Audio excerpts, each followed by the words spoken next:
तो दोस्त आज हम लोग पीएच मान के बारे में पढ़ेंगे, जो कि हमारे लिए बहुत महत्वपूर्ण प्रश्न है।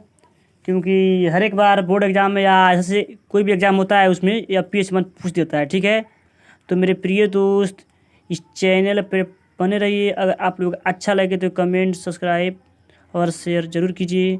मेरे दोस्त जो भी आप लोग लिख कर कमेंट कीजिएगा वो उसको हम पढ़ा कर भेज देंगे। तो चलिए इस वीडियो को शुरू करता हूँ और आसान ट्रिक बताएंगे पीएच मान को याद करने का। ठीक है, तो लिखा हुआ है कि जल का पीएच मान कितना होता है।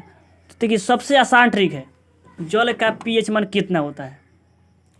तो लिखा है ना, जल का पीएच मान 7 होता है। ठीक है, तो इस 7 कैसे होता है, इसको कैसे याद करेंगे। देखिए हम लोग मनुष्य हैं, जो भी अगर जल हम लोग का क्या है, जल ही जीवन है। अगर जल हम लोग सप्ताह में 7 दिन न पिए तो हम लोग जीवित रह सकते हैं, नहीं रह सकते हैं।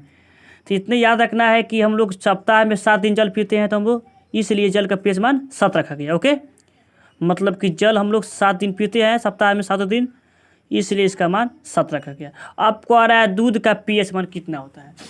तो मेरे दोस्तों दूध का पीएच मान 6.4 होता है। ओके, उन्होंने क्या किया कि देखिए हम लोग जैसे गाय भैंस रखते हैं ना, तो या 4 या 6 बजे के बीच में दूहते हैं।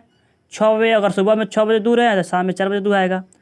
तो इसीलिए इसका नाम मतलब कि 6.4 रखा गया। ठीक है, या ऐसे नहीं मालूम पड़ रहा है तो क्या करेंगे, हम जानते हैं बड़े बड़े देहात मतलब कि शहरों में 64 रुपया 65 रुपया दूध बिकाता है, इसलिए इसका नाम 6.4 रखा गया और बीच में क्या किया, पॉइंट डाल दिया गया। ठीक है, तो हम जानते हैं कि इसको भी आसान तरीका है कि हम जानते हैं कि 4 और 6 को मतलब कि 6 बजे और 4 बजे के बीच क्या होता है, दूध भैंस दुहाती है। ठीक है ना, इसलिए इसका नाम 6.4 रखा गया। ओके, अब कह रहा है कि मानव रक्त का पीएच मान 7.4, मतलब कि हम जानते हैं कि जो मनुष्य होते हैं उनके शरीर के अंदर जो ब्लड वगैरह होते हैं ना, अगर मतलब देखिए हम लोग पानी पीते हैं तो पानी क्या होता है, 65% से लेकर 70% तक जल हमारे शरीर के अंदर होता है।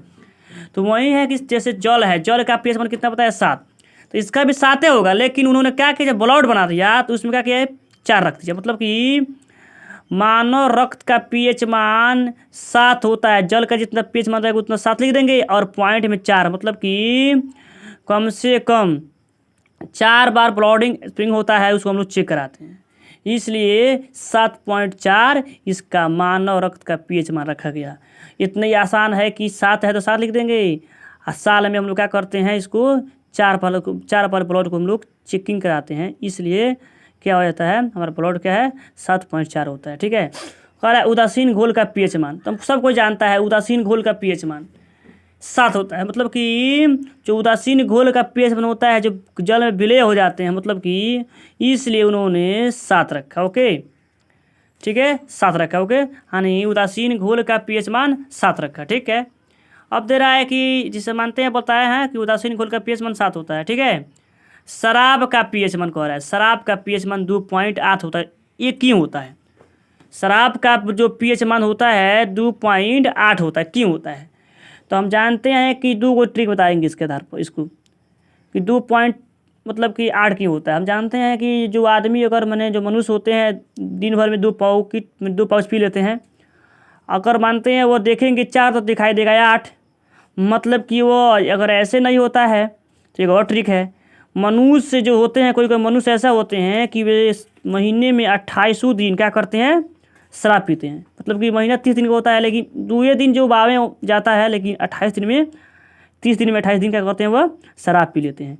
इसलिए शराब का पीएच मान 2.8 रखा गया और बीच में क्या किया गया, पॉइंट डाला गया। ठीक है, नींबू के रस का पीएच मान मेरे दोस्तों 2.4 होता है, क्योंकि नींबू को जब हम फाड़ते हैं ना तो 2 फाड़े हो जाते हैं। ठीक है, ठीक है दोस्तों, तो नींबू के रस का पीएच मान बताया है 2.4, मतलब क्या बताया है कि नींबू जो होता है उसको 2 फाड़े में बांट देते हैं, मतलब कि काट देते हैं, तब उसका जो रस को क्या करते हैं हम लोग, पानी में उसको हम घुलाते हैं। ठीक है ना, तो क्या हो जाता है कि वो अगर तो घोल का पीएच मान कितना 4 होता है, तो हो गया 2 फाड़ा काट लिया हमने और उसका घोल मान कितना होता है, 4 होता है, तो इसलिए इसका मान 2.4 रखा गया। ठीक है मेरे दोस्त, अब कह रहा है कि अम्लीय घोल का पीएच मान, तो अम्लीय घोल का पीएच मान फल बताया है कि 4 होता है, इसलिए इसका नाम 4 होता है। ओके, सोडियम क्लोराइड मतलब कि NaCl का पीएच मान कितना, 7।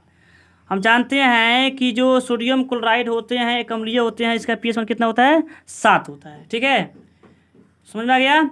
अब दे रहा है कि सिरका का पीएच मान 3 क्यों होता है। देखिएगा, सिरका का पीएच मान 3 क्यों होता है। हम जानते हैं कि महात्मा गांधी के 3 क्या थे? बंधु थे, इसलिए इसका नाम पीएच मान, मतलब कि इसका नाम, इसके आधार पर हमने रखा कि सिरका का पीएच मान 3 होता है। ओके, दे रहा है कि समुद्र का, मतलब कि सिरका का पीएच मान, तो सिरका का पीएच बता दिया 3 होता है। अब कोई नमक का पीएच मान कितना होता है? तो नमक का पीएच मान मेरे दोस्तों 7 होता है। अब देखिए 7 क्या है। हम जानते हैं कि अगर हम लोग खाना बनाते हैं, सब्जी बनाते हैं, तो अगर सप्ताह में 7 दिन क्या करते हैं हम लोग? बिना नमक का खाना नहीं बनाते हैं, मतलब कि हम लोग सब्जी नहीं बनाते हैं। इसलिए हम लोग हर एक दिन क्या करते हैं? सप्ताह में 7 दिन नमक का यूज करते हैं, उपयोग करते हैं। इसलिए हमारा नमक का पीएच मान, मतलब इसके आधार पर रखा गया 7। ठीक है, यानी कि हम लोग 7 दिन क्या करते हैं? नमक का उपयोग करते हैं। ठीक है मेरे दोस्त। अब दे रहा है कि समुद्र जल का पीएच मान 8.5 होता है। यह कैसे? ठीक है, तो समुद्र जल का पीएच मान 8.5 होता है। ठीक है, तो यह होता है कि समुद्र जो होते हैं, ठीक है, समुद्र का 8.5 होता है। ठीक है, अचार का पीएच मान 3.5 से लेकर 3.9 तक। ठीक है, सबसे खट्टा और स्वादिष्ट होता है। जितने भी कम होता है सबसे खट्टा होता है। इसलिए क्या किया गया? 35 और 39, मतलब कि यह देखिएगा 3.5 से लेकर 3.9 तक होता है, मतलब कि ये सबसे खट्टा होता है। जितने कम होता है उतना ही खट्टा स्वाद होता है। इसलिए 3.5 से लेकर 3.9 तक अचार का पीएच मान होता है। ठीक है दोस्तों, इसके बाद मतलब कि इसके आगे पीएच मान बनाकर हम डालेंगे। ठीक है, उसको कंप्यूटराइज डालेंगे। ठीक है, इस पर अच्छा नहीं लग रहा है, इससे अच्छा बनाकर हम बेहतरीन बनाकर डालेंगे। इसलिए अच्छा लगे दोस्त तो मेरा कमेंट और सब्सक्राइब करके जरूर कीजिएगा। ठीक है, ओके, थैंक यू।